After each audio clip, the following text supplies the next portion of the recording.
E a Terça Teológica está de volta e assim recomeçando num tema muito especial, na Semana da Reforma Protestante.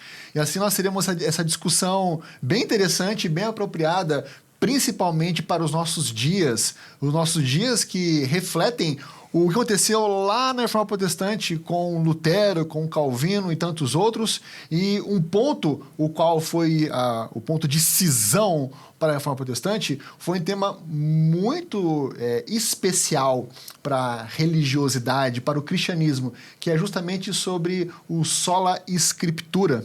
E hoje nós vamos conversar exatamente sobre isso, sobre essa questão do sola scriptura na perspectiva da sua inerrância. E assim vamos abordar essa questão, né? Muito obrigado pela presença de vocês aqui, Yuri e Lucas. Deus abençoe pela disposição, pelo empenho.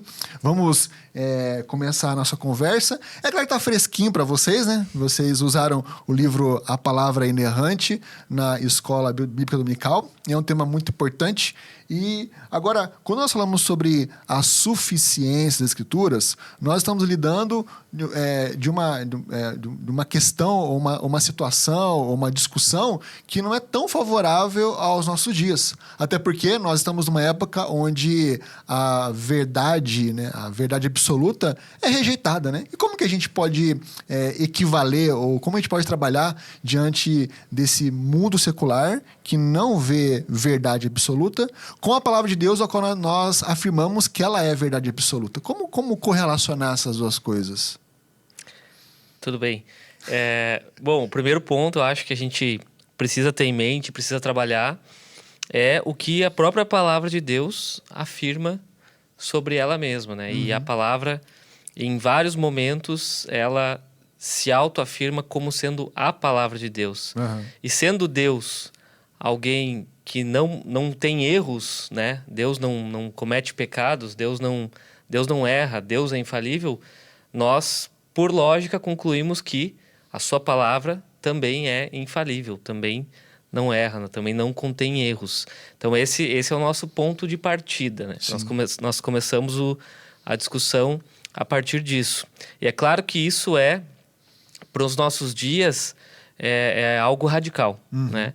A gente está acostumado com o relativismo, né? Especialmente o relativismo moral dos nossos dias. Sim. Mas o relativismo em tudo, né?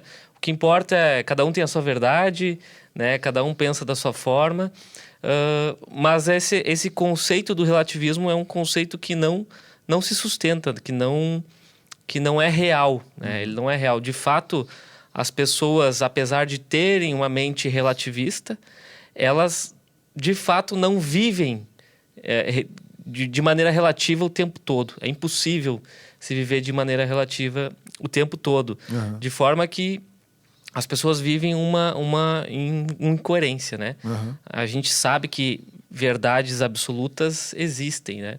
Verdades do tipo, mentira é ruim, né? Matar é mal, assassinato é errado. Então, esse tipo de coisa é evidente que existe. Então, é dessa forma que a gente inicia o diálogo com a sociedade, até mesmo com os descrentes, né? Tirando essa cortina, essa ilusão do relativismo, né? Porque é uma afirmação que não se sustenta, o relativismo. E como a gente pode, então, sustentar essa autoridade das Escrituras? Como que a gente pode dizer, não basta só afirmar, né? Não, ela é autoridade, né? Mas como que nós podemos construir ou até mesmo apresentar essa verdade de que a Bíblia ela é uma autoridade suficiente? Eu acho que a gente pode começar pelo ponto de um Deus criador. Uhum. E se ele é um Deus criador, ele é um Deus que é todo-poderoso, que ele domina sobre todas as coisas e ele fez as coisas com propósitos e com motivos. Então, se existe algum motivo por alguma coisa ter sido feita e esse Deus criador ele não falha, e aí muitas vezes pode parecer até um argumento circular, a gente tira que Deus não falha justamente porque a Bíblia fala que Deus não falha. Uhum. Mas não tem alguém que a gente possa apelar com autoridade maior do que o próprio Deus, Sim. que é o Deus superior. Não, a gente não vai chegar nos últimos dias e perguntar para Deus assim, quem é que te autentica como Senhor Todo-Poderoso? Uhum. Ninguém faz isso porque ele já é a autoridade máxima. Uhum. Então, se ele já é a autoridade máxima, a gente precisa ficar com a palavra dele. e a palavra dele. Ele se revela de duas maneiras. Primeiro, na natureza, e Romanos 1 fala bastante sobre isso, sobre como ele se revela, mas ele não se revela completamente. Na verdade, ele se revela, mas a gente não tem essa percepção completa porque a gente tem o nosso contato com o pecado, né? O pecado alterou a forma da gente ver. Uhum. E aí, justamente a palavra dele, aí a palavra revelada, a palavra escrita, que chegou para nós escrita hoje, ela chega como uma revelação do caminho da salvação, de como alcançarmos a salvação. Então, a gente tem essa perfeição da palavra dele chegando até nós. Então, por ele ser esse Deus criador e esse Deus que estende ainda mais a benevolência dele nos salvando, a gente pode ter certeza de que na palavra dele a gente tem o que é bom e o que é justo para a nossa vida. Agora, incorporando um pouquinho a dificuldade, né? É muito bom nós sabermos essa autoridade de Deus, mas Deus não jogou a informação pronta para a gente, né? Homens escreveram aquilo que Deus revelou. E aqui a grande questão é, por mais que Deus é infalível, homens são falíveis. Como que nós podemos confiar num livro, num escrito que foi escrito por homens que são falhos? Como o Yuri falou, nós cremos que a revelação de Deus ela se dá basicamente de duas formas. Uma revelação natural, a revelação comum da natureza, da própria criação, nós olharmos para a vida e contemplarmos a beleza da vida, a grandeza da vida e dali podemos concluir que há um Criador. Uhum. E a outra que nós cremos é uma revelação especial de Deus, né? Que é basicamente ela se resume à sua palavra, mas o próprio Cristo encarnado. Uhum. Então, como que nós podemos garantir que todo esse processo não foi contaminado no caminho, né? Acho que esse seria o ponto. Ora, se nós cremos que Deus é todo-poderoso, soberano, o suficiente para conduzir a sua criação, para levar a sua vontade a cabo do início ao fim, ele é poderoso o suficiente para garantir que todo esse processo também aconteça conforme a sua vontade, né? Que nada se perca nesse caminho. Então, nós, obviamente, a resposta de pronto seria pela fé no Deus da palavra, né? Pela fé na sua suficiência, pela fé no seu poder, na sua soberania. Nós cremos que todo esse processo ele é guiado por Deus e de modo cabal, mesmo usando a imperfeição humana, né? Mesmo tendo usado homens, seres humanos como instrumentos da sua palavra, e mesmo esses homens sendo falhos, nós acreditamos que Deus é poderoso o suficiente para zelar e para cuidar desse processo de inspiração de forma que ela seja inerrante e infalível. Basicamente. Tem um problema porque quando a gente diz que o ser humano é falível e ele pode errar, não quer dizer que o ser humano erre sempre, né? Então, ainda mais com a gente contando com o caminhar de Deus, com o auxílio do Espírito Santo na escrita da palavra de Deus, sim, a gente tem mais certeza ainda que o ser humano, se às vezes acerta, orientado pelo Espírito Santo, pode acertar mais ainda. Pode não, né? Vai acertar mais ainda justamente porque é ele que dá essa capacidade para que aqueles homens, na hora que escrevessem, na hora que estivessem compondo o material, eles não errassem. O apóstolo Pedro disse, né, que homens santos falaram da parte de Deus movidos pelo Espírito Santo. Então, de certa forma, a gente pode entender que as escrituras que nós temos hoje não é um mero produto da humanidade, né? Assim como Deus, sendo perfeito, ele quis se revelar à sua criação, consequentemente, é óbvio que Deus vai zelar para que essa revelação venha perfeitamente, né? E a forma pela qual Deus faz para que essa obra seja perfeita é justamente usando o seu próprio Espírito para instruir, né? De forma objetiva, ou até mesmo de forma subjetiva, né? Por exemplo, nós temos lá o escrito de Lucas, né? Que não foi uma questão revelativa, né? Como, por exemplo, sobrenatural, como aconteceu com Moisés, né? Que Deus falou assim, escreve a minha lei. Né? O Lucas, ele fez uma profunda pesquisa histórica, mas mesmo assim, nós podemos crer, daí pela fé, volta pela fé, né? Na questão de que Deus foi instruindo, foi conduzindo ali nessa inspiração dinâmica, né, usando as peculiaridades dos indivíduos para que essa palavra chegasse até nós, né? E graças a Deus por isso, né? E nós também podemos lembrar de fatores históricos, né? Por exemplo, o próprio os manuscritos de Qumran, que demonstram essa fidelidade, né? Esse cheque das escrituras dizendo, olha, isso daqui é fiel, né? Até mesmo as próprias cópias, né, que nós temos perto dos seus autores originais também demonstra essa fidelidade escriturística, né? E graças a Deus por isso. E esse argumento da fé e do acreditar no processo todo sendo criado pelo Espírito Santo, normalmente é o argumento que a gente usa para comprovar a inerrância lá no final. O último argumento é o testemunho interno do Espírito Santo. E eu costumo brincar que a escrita da Bíblia é como se fosse uma mensagem do WhatsApp que é criptografada. Ou seja, o Espírito Santo lá atrás auxiliou os escritores a escreverem. E hoje em dia, se a gente não tiver o testemunho interno do Espírito Santo, não tem como a gente ler aquele texto e entender ele como verdade. Sim. Então, a gente não pode solicitar que um ímpio, que alguém que não tem o Espírito Santo no coração, leia aquele texto e creia nele como uma verdade eterna. Ele pode acreditar em algumas partes que parece que concordam com o que ele diz, mas ele não vai conseguir concordar inteiramente com aquele texto justamente porque ele não tem o escritor dele que ajuda a entender aquilo que foi escrito lá atrás. Então, esse elo que o Espírito Santo faz, tanto na escrita quanto na interpretação, quando a gente faz na leitura, é muito importante e às vezes é um argumento que a gente deixa em último plano. E a gente não... Ele é essencial para que a gente acredite na inerrância bíblica. Perfeito. Eu gosto do conceito da questão da providência, né? De pensar que Deus não provê somente o final, né, da coisa. Deus... ele provê também os meios pelos quais ele vai executar a sua obra, os meios pelos quais ele vai abençoar a sua igreja, né? E ele escolheu, na maior parte do tempo, usar meios naturais. John Stott, se não me engano, ele fala muito sobre essa questão da forma ordinária de Deus agir no mundo, de Deus interferir. E na maior parte do tempo, ele diz que Deus interfere por meios naturais, por meios comuns e não extraordinários. O extraordinário, ao longo da história, ele é a exceção.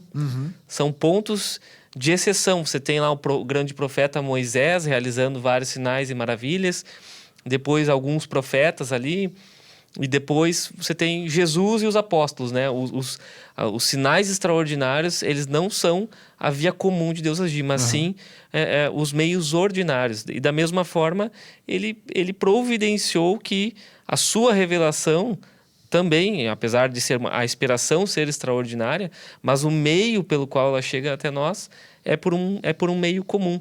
E acho que, bem como o Yuri falou também, o testemunho interno do Espírito Santo é o que testifica, é o que nos dá essa segurança de que, ok, isso é a palavra de Deus, então, de forma que não tem como a gente dissociar a fé em Deus da fé na palavra de Deus, né? Então, realmente, eu não consigo exigir de uma pessoa incrédula que ela creia naquilo como a palavra de Deus. O máximo que eu consigo fazer é demonstrar o grau elevado de sofisticação e pureza que a Bíblia tem. Usar argumentos, talvez, históricos, como o que você mencionou, que a Bíblia tem muitos manuscritos, ela tem muita análise crítica, tem muito lastro histórico, isso tudo ajuda. Mas eu acho que isso é melhor, de mais bom proveito para o próprio crente, para fortalecer a sua fé, digamos assim. Mas, no final das contas, o que vai dizer se uma pessoa crê na Bíblia como uma palavra de Deus ou não é a fé. Em última instância, é a fé, é o Espírito Santo de Deus agindo no coração. E em nossos tempos, onde até mesmo pastores querem atualizar a Bíblia, como que a gente poderia definir ou classificar o que seria a palavra inerrante, né? O que é ser inerrante? Se a gente for pegar a Declaração de Chicago, que é, digamos assim, o resumo do que as igrejas, ao se juntarem para resolver esse problema da inerrância bíblica que estava sendo atacada, elas fizeram essa declaração, seria basicamente crer que os autógrafos originais, e aí a gente vem uma questão mais técnica, é que a gente não crê que, por exemplo, uma tradução bíblica é inerrante. A gente não crê que um manuscrito em si é inerrante, mas sim que os originais, quando saíram da pena dos apóstolos, quando foram escritos, eles sim são inerrantes, e a gente tenta reconstruir através das cópias. Então, a gente entende que esses originais são verdadeiros em tudo que afirmam, seja em questão de fé, questão de prática, questões até numerológicas, questões de físicas, questões que são faladas mesmo. A gente não entende que quando um manuscrito diz que ocorreu uma batalha X lá, não há alegoria nisso, não há uma espiritualização. Não, aquela batalha ocorreu, aquela história ocorreu. Então isso é importante e é uma das coisas que é mais rebatida. Principalmente a questão de números, de locais, que são questões que, com o tempo, a gente viu que a Bíblia foi sendo atacada e, aos poucos, a ciência avançou e foi se resolvendo algumas questões dessas. Então, a gente crê, sim, que tudo que a Bíblia tudo que está escrito na Bíblia é verdadeiro em todas as suas áreas. Não é só uma questão de uma verdade espiritual, e sim também uma verdade de todas, histórica, social, econômica, tudo que a gente acredita nesse sentido. Eu acho que são dois pontos aí. Uma coisa é a gente falar sobre a questão da inerrância da Bíblia da porta para fora, e aí a gente vai defender a Bíblia de erros mais grosseiros, né? Que são os erros dos incrédulos, de aqueles erros básicos de dizer, a Bíblia é cheia de contradições, ou sei lá, a Bíblia é escrita por homens, por isso não tem validade. Então, são erros mais grosseiros que a gente resolve mais tranquilamente. Agora, um dos pontos, inclusive, que o livro trata, o livro sobre a palavra inerrante, é os ataques internos, né? Os ataques internos, que foi que você havia perguntado.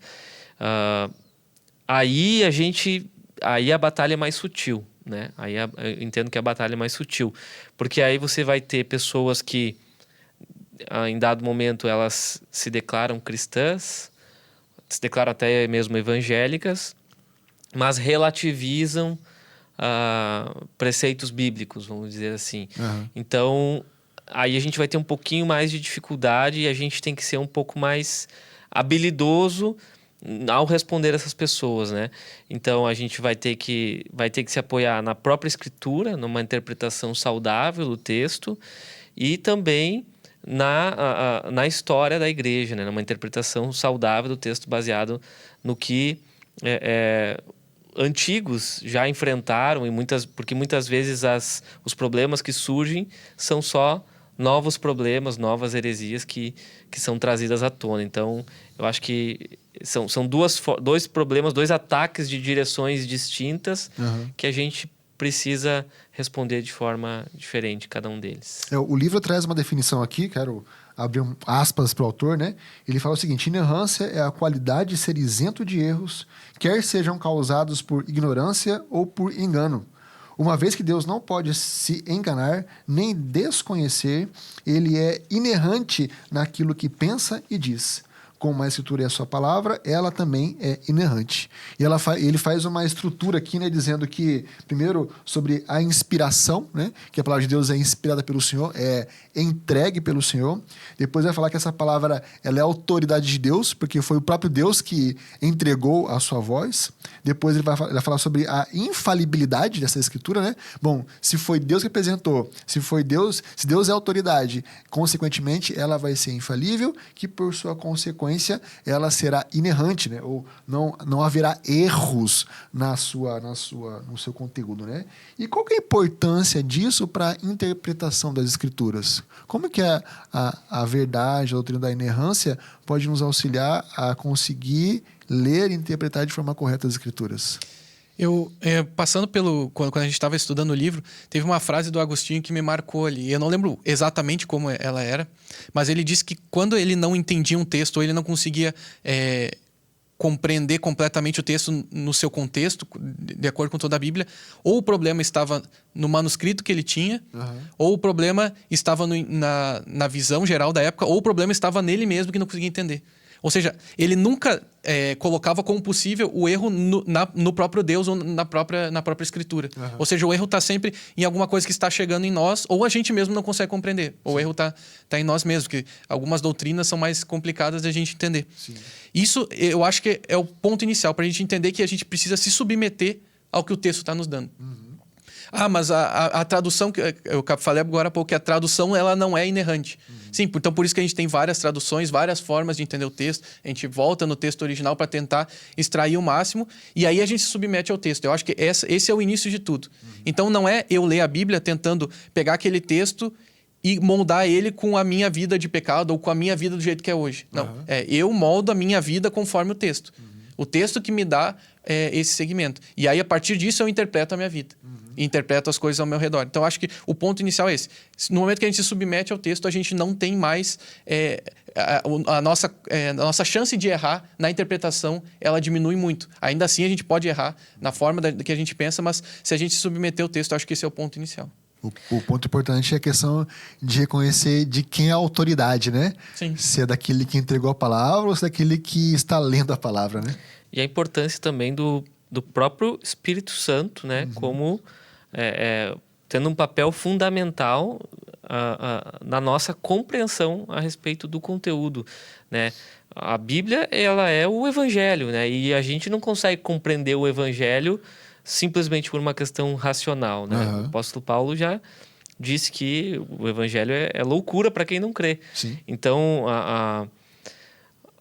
o Espírito Santo é fundamental também no processo de nós entendermos. E não só... Não estou falando só da leitura bíblica individual, mas uma coisa que a própria Escritura nos traz é que Deus provê meios, né, de abençoar o seu povo. E então um dos pontos que estão a todo momento, né, nós estamos sendo alertados nas Escrituras, não deixar de congregar, né? Isso tem um motivo, né? Sim. A Bíblia, ela é para ser lida como igreja, né, como povo. Na igreja, Deus dispensa os dons espirituais que nos abençoam também para caminharmos na compreensão das Escrituras. Quando eu não lembro se é em Efésios agora, mas quando se fala dos ministérios e dos dons na igreja, Deus deu à igreja pastores e mestres. Então, também a gente precisa entender e confiar na igreja, né? na instituição, a igreja como instituição bíblica, né? como dada por Deus, né? Que é algo também que vai de encontro a um espírito moderno, vamos dizer assim, que é o espírito do desigrejado, né? do voo solo, de querer interpretar a Bíblia sozinho, vamos dizer assim, né? E, na verdade, não, né? Deus, ele provê meios, ele nos dá pastores e mestres e ele nos abençoa na comunhão dos santos, né? Então, está vinculado à instituição mesmo, a uma igreja local, né? E reconhecendo isso como um corpo de Cristo visível, né? E ser abençoado por isso também na interpretação das Escrituras. E como que a gente pode lidar com as acusações dos erros, né, das contradições que existem na Bíblia? Como que a gente pode trabalhar com isso? Bom, se a gente for contar o número de contradições apontadas na Bíblia, aí tende ao infinito, né? Sempre vai ter alguém achando, isso aqui não concorda com isso aqui não se harmoniza. A gente, por si só, a gente tem dificuldade de explicar porque a gente... no sentido de que a gente não se aprofunda naquele texto específico, naquele contexto. Então, a gente sempre busca auxílio, como o Lucas falou, né? Auxílio da igreja. E não só auxílio da nossa igreja, mas auxílio de outros teólogos que estudam aqueles textos. Eu faço a leitura bíblica com comentários, a leitura anual, e sempre que tu vê... Quando chega um ponto de discordância que parece que tem uma contradição, o próprio comentarista ali ele já coloca a visão de como é que se harmoniza com outro texto que parece contradizer, ou como é que se harmoniza historicamente, e simplesmente, às vezes, eles dizem, a gente não sabe explicar. E aí volta naquela frase do Agostinho, né? O problema está que a gente não consegue explicar ainda. Então, a gente sempre tem que pesquisar. Eu acho que o principal é pesquisar, entendeu?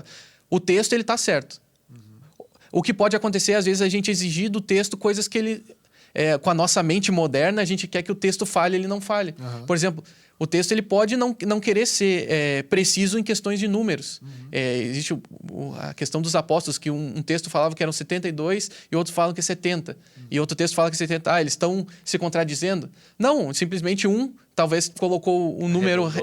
colocou o número real e o outro arredondou. Não, se a gente quer uma cabeça... Se a gente, com a cabeça moderna quer uma numeração assim, exata, não é isso que o autor está querendo dizer ali. Ele está passando... Não é o propósito. O centro do argumento dele tem a ver com outra coisa. Sim. Não é com relação ao número dos apóstolos que estavam ali.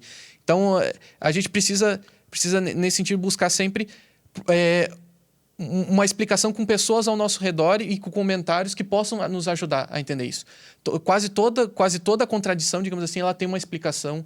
E, às vezes, a maioria delas, sei lá, chutando um número, 90%, 95%, são questões fáceis de resolver, que já foram resolvidas, já foram completadas. E o resto, ou a gente fica na dúvida, ou a gente tem uma explicação XYZ, a gente não pode ter certeza de qual que é, mas a gente tem uma explicação ali que se harmoniza com o que está acontecendo. Até porque a proposta de Deus não era revelar todo o conhecimento existente, né? A Bíblia, ela é a revelação completa de Deus, aquilo que ele quis revelar.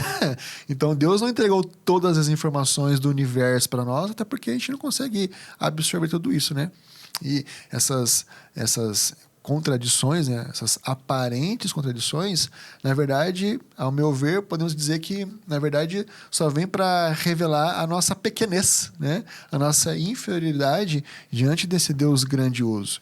E a nossa mente é tão simples, simplória, que não consegue abranger a complexidade do ser de Deus. É claro que são falsas contradições, né? São dificuldades que nós mesmos, de repente, pelo nosso coração pecaminoso, constrói, né? E também pela falta da ação do Espírito Santo em nosso coração, que nos impede de ter esse entendimento completo, né? Diferente, por exemplo, de nós voltarmos para um tema que a Bíblia não é clara, né? Por exemplo, quem que é o homem da iniquidade, né? E a gente pode levantar discussões quanto a isso, né? E essa informação incompleta não é uma contradição, né? É só uma perspectiva que Deus não revelou por completo, né? Mais alguma coisa que poderia falar sobre essa questão das falsas contradições? Acho que é isso. Tá, mas diante de tudo isso, né? Vamos olhar para uma perspectiva prática da inerrância, né? De vê-la como uma arma em nossas mãos, na mão do crente, né? E como que a gente poderia lidar ou desenvolver a ideia da inerrância como arma em minha vida cristã, né?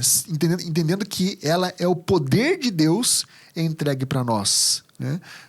Como que essa inerrância reflete na minha vida como crente? Boa pergunta. Acho que são vários pontos, né? Na nossa vida, assim... Primeiro, o poder da palavra na nossa meditação diária, né?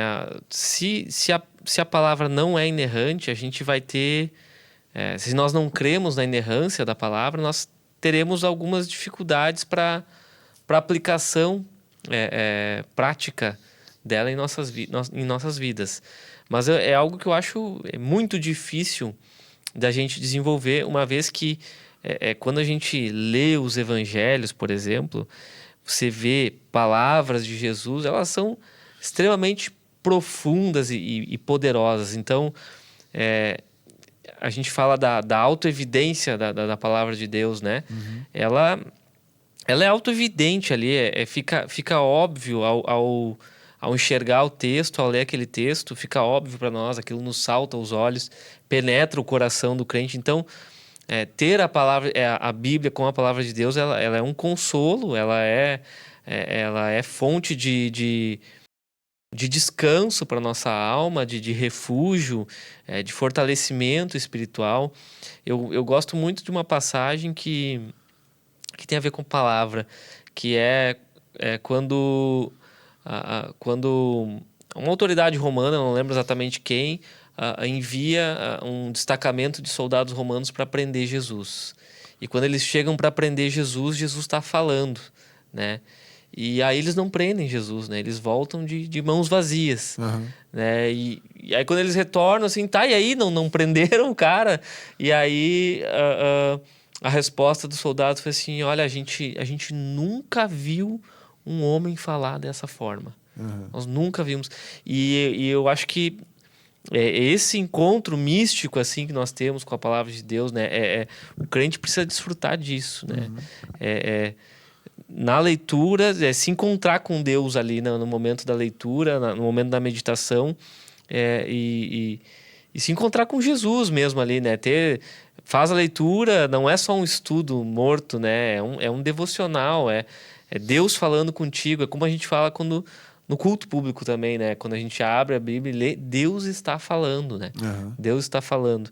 Então, eu acho que essa dinâmica é fundamental na vida do cristão, assim. A gente ter a Bíblia, a inerrância bíblica, como uma fonte de refúgio, de descanso, de revigor para a nossa fé, para a nossa espiritualidade. E eu acho que é importante isso que tu falou, que a maneira ordinária que Deus usou para falar com a gente foi através da palavra dele. Então, a gente ouve a voz de Deus, digamos assim, lendo a palavra. Sim. Então, no momento que a gente tem certeza de que aquele documento que a gente tem em mãos é um documento inerrante, a gente pode, é como se a gente tivesse firmado num solo firme. Então, a gente pode vacilar, a gente pode tá com a nossa vida do avesso, a nossa vida vacilando, a gente tem Deus falando com a gente de uma forma que não vacila. Uma forma que não...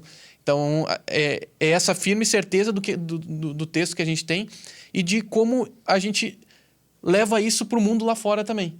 Da forma de que eu não preciso me envergonhar de basear minha vida na palavra perante o mundo, de ter posturas que o mundo condena, se elas estão baseadas na palavra. Porque o mundo com certeza está errado e nós estamos certos quando estamos baseados na palavra. Sim. Então, isso nos dá uma certeza de que se está todo mundo contra e eu estou baseado na palavra, eu posso ter certeza de que eu tenho segurança de estar firme e não venha a colocar em dúvida a minha posição justamente porque o mundo está colocando em dúvida ela, né? Então, esse firme fundamento mesmo, essa certeza de estar em terreno sólido, nos ajuda a levar isso tanto para a nossa vida pessoal quanto para a nossa vida de igreja, a gente no trato de um irmão com o outro, e principalmente no mundo lá fora. A gente não ter vergonha do evangelho porque ele é a verdade e a verdade inerrante. É a palavra do próprio Deus, é o próprio Deus falando com a gente.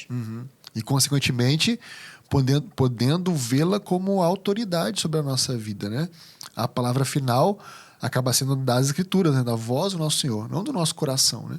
E quando nós cremos e reconhecemos que estamos lidando com uma mensagem inerrante, uma mensagem que não erra, que não contém defeitos ou contradições, nós podemos descansar, como bem dito, né? Nessa verdade de que aquilo que ela nos direciona são palavras de vida eterna. Quando Deus fala, sede santos porque eu sou santo, não é um jugo penoso, não é um jugo difícil de se realizar, né? Até porque foi o próprio Deus que mandou nós nos engajarmos nessa vida de santificação. Consequentemente, sendo a palavra de Deus, isso é palpável de nós realizarmos e tem um fim proveitoso, né? E não só apenas nessa área espiritual religiosa, né?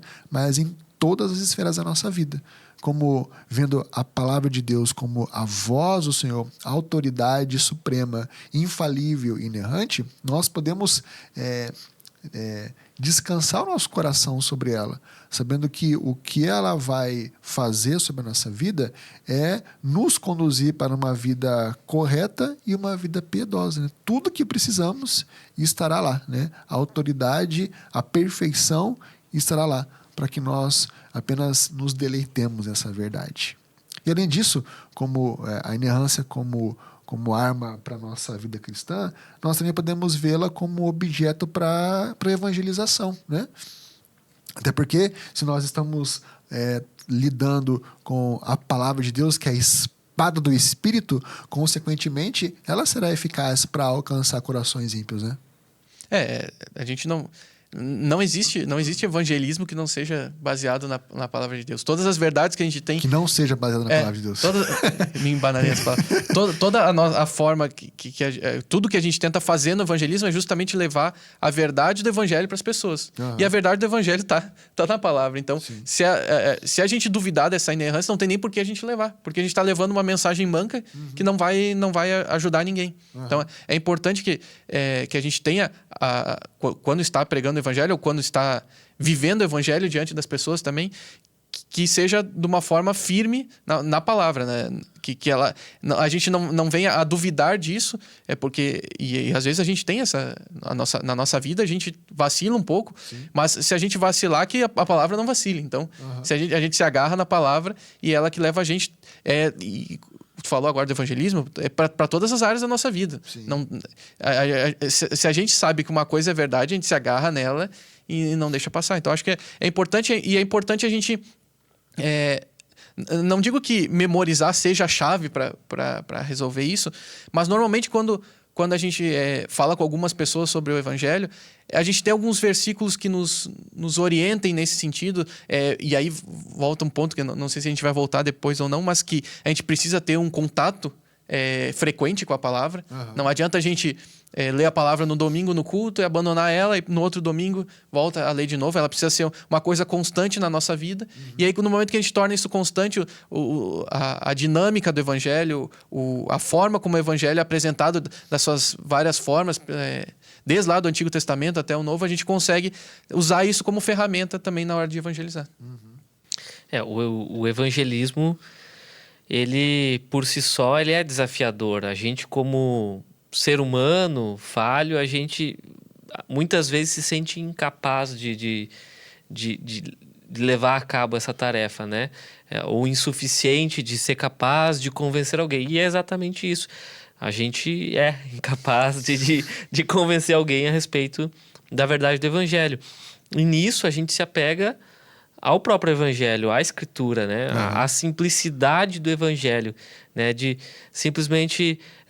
a vida, ela tem questões difíceis, né? A vida tem questões difíceis. E a palavra de Deus, ela tem respostas para essas questões difíceis. Talvez a gente não tenha habilidade o suficiente para elaborar todas essas respostas e trazer isso à tona. Mas a simplicidade do evangelho, talvez a pregação bíblica dele de forma simples, vai conduzir essa pessoa até as respostas mais profundas que ela precisa. Então, a gente acha que deve se apegar à simplicidade do evangelho baseado na escritura, né? E não um evangelismo, às vezes, tentando basear em experiência pessoal ou, né, em alguma coisa que deu certo, num pragmatismo. Mas um evangelismo simples e direto, baseado no que é o evangelho, nas verdades bíblicas fundamentais. Eu diria que é um bom ponto de partida para essa abordagem. Legal. E sendo o poder de Deus, aquilo que transforma não são os nossos argumentos, né? Não é a nossa força, nossa assistência, mas é justamente a palavra sendo aplicada no coração do indivíduo através do Espírito Santo, né? E além disso, esta inerrância, ela também vem como arma para nossa adoração centrada, né? A palavra de Deus vai nos instruir, ou vai ser a verdade absoluta para dizer como nós devemos nos achegar a Deus em adoração. A própria Bíblia fala, né, que nosso coração é enganoso. Então, a gente pode querer agradar a Deus com todo o nosso coração, mas existe a forma como Ele quer ser adorado e ser agradado, né? E tanto em atitudes quanto uma forma exterior, verbalizando isso, principalmente no culto, né? Então, a gente sempre busca na palavra esse ponto de partida, de como é que Deus quer ser adorado e como é que eu me submeto a isso, né? Não é como eu quero adorar a Deus e aí eu faço a adoração da maneira que eu acho que é mais interessante. E a gente pensa muito isso no culto. No culto fica claro, a gente precisa fazer aquilo que a Bíblia diz que a gente tem que fazer para adorar Ele. Não criando cenas, coisas novas para que a gente possa transformar o culto, deixar ele mais bonito. De repente... a gente pode acabar colocando o nosso pecado junto no meio. Como eu falei, o nosso coração é enganoso. Então, toda vez que a gente pensa em como agradar a Deus, a gente precisa voltar para a palavra. E mais uma vez, o nosso assunto saiu de inerrância e voltou para basear a sua vida na palavra. Porque a gente já tem esse testemunho interno do Espírito Santo de que aquilo ali é a palavra de Deus. Então agora a gente se submete a ela. Se a palavra de Deus que é a autoridade máxima, então a gente se submete a ela. Então qualquer coisa na nossa vida, como eu falei antes, mas agora nesse ponto da adoração, sim, a gente precisa partir do que o próprio Deus quer. E a gente vê exemplos ruins, tristes na Escritura, o próprio caso de Uzá, quando a arca ia cair, ele foi lá e segurou ela. Pô, a intenção foi a melhor possível, ele quis ajudar. Imagina a arca da aliança caindo no chão e ele foi fulminado na hora justamente porque ele não estava apto para tocar na arca. Então mostra como Deus dá importância para a forma também. O conteúdo é importante, mas a forma como ele quer ser adorado é importante. Eu acho que aí a gente comunica com um problema moderno, né?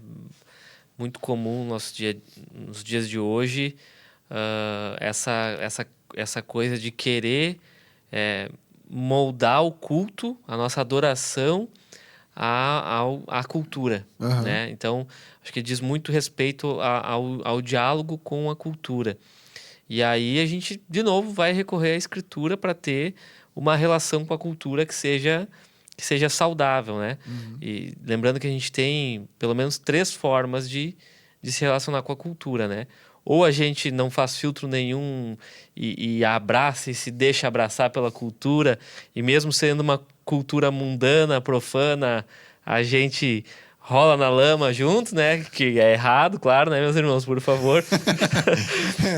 Ou a gente rejeita completamente a cultura, né? E tenta viver dentro de uma bolha, isolados, né? Tenta criar uma crentolândia, assim, e vira um ser estranho andando na Terra, que também é errado. Ou a gente usa o que Deus nos deu de capacidade, de inteligência, de conhecimento da própria palavra de Deus para redimir a cultura, para fazer os devidos filtros, né? E um desses filtros é justamente de não deixar a cultura influenciar de forma tão invasiva dentro da nossa adoração ao culto, né? Não trazer elementos estranhos à palavra de Deus para dentro do culto, né? Por isso que nós zelamos muito por um culto sóbrio, simples, baseado na palavra, né? Onde nós temos elementos fundamentais, sendo um deles a própria pregação e exposição da palavra, que por incrível que pareça, nos nossos dias, é às vezes raro de encontrar dentro das igrejas, né? Algo que é básico, né? Eu já participei de culto que a pregação da palavra foi substituída por um teatro simples. Então assim, são princípios fundamentais, né, que nós temos dentro da Escritura. Na nossa adoração também, eu me lembro que na minha ingenuidade já, né, na minha boa intenção, já pratiquei atos de adoração incorretos, né? Coisas do tipo assim, eu vou fazer uma ceia sozinho em casa, assim, né? Sem noção nenhuma do que estava acontecendo, né? Então, a importância de novo, né? De termos a Escritura como regra de fé e prática, de estarmos inseridos numa igreja saudável, baseada nas Escrituras, para que a gente consiga caminhar e crescer, né, na fé e prestar adoração a Deus conforme nos é requerido na palavra. Essa doutrina ela tem um alto preço para nós reformados, né? Quando nós olhamos para o passado, os nossos irmãos reformadores, pré-reformadores, os pré-reformadores perderam a vida lutando por isso, né? De olhar para as Escrituras não apenas como um livro que está subjugado a uma tradição, né? Ou a algum clero, mas eles lutaram para mostrar que ali reside a voz de Deus, a autoridade suprema sobre todas as coisas, que na verdade tudo deve se submeter à santa voz do nosso Deus. E, querendo ou não, né, como já foi dito anteriormente, né, as heresias elas só retornam em roupas novas, né, em uma nova roupagem. Nós estamos vendo nos dias de hoje esse levante contra as Escrituras, né? E como foi dito também, o principal levante vem justamente internamente, né? Para os ditos evangélicos, né? Ela tem um valor muito importante para nós. Porque se nós rasgarmos fora a inerrância, a autoridade das Escrituras, o que vai reger nosso evangelicalismo, a nossa fé, serão nós mesmos, né? É o nosso coração. Nosso coração é enganoso e, consequentemente, nós teremos aí vários caminhos que conduzirão a Deus, né? Só que a palavra de Deus diz que existe apenas um caminho, né? E as Escrituras vai dizer isso, né? Há apenas um caminho. Se nós rasgarmos isso, consequentemente, qualquer caminho leva a Deus, né? Então, é uma doutrina muito importante, né? Muito basilar para a nossa fé, né? E que Deus nos ajude, que Deus nos socorra para que permaneçamos firmes na inerrância das Escrituras, seja qual for os tempos que nós vivemos, né? Os tempos Amém. modernos, pós-modernos, ultramodernos, né? Extremamente modernos, que sejamos guardados pelo nosso Deus, que nós não nos vendamos para este mundo e deixemos de lado essa doutrina tão importante. Muito obrigado pela presença de vocês, Yuri e Lucas. Agradeço ao Senhor pela dedicação de vocês, por não apenas estarem entregando o tempo de vocês hoje aqui, mas por se dedicarem a estudar a palavra de Deus, estudar material, servir a igreja de Jesus Cristo, a IPBSM, e ser bênção no nosso meio. Deus abençoe vocês ricamente. Amém. Muito obrigado pela sua presença também aqui em nossa Terça Teológica, retomando os nossos encontros de terça-feira.